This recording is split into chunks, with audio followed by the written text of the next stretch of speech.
আসসালামু আলাইকুম গাইস, আমার নাম হচ্ছে নাজিম।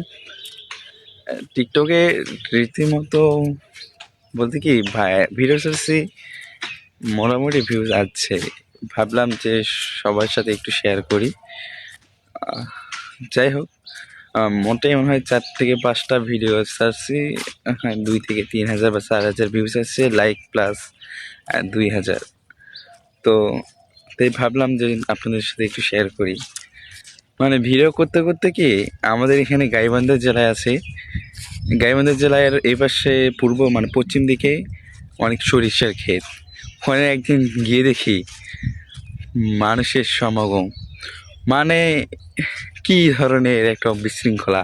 সরিষা ক্ষেতের মালিক পর্যন্ত ওখানে বসেছিল যে সরিষার কি কোনো ক্ষতি হচ্ছে কিনা, বা সংবাদ যে বাহকগুলো আছে ওনারা এসে ওখানে মাতামাতি করতেছে।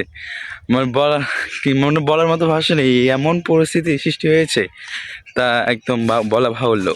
তো আমি আসছিলাম এই কথাগুলোই বলার জন্য যে নতুন নতুন তো ভিডিও করতেছিলাম, তাই একটু ভুল হতে পারে বা ভিডিও খারাপ হতে পারে, সবাই একটু ম্যানেজ করে নিয়ে। আর আর যাই হোক, এই পর্যন্ত।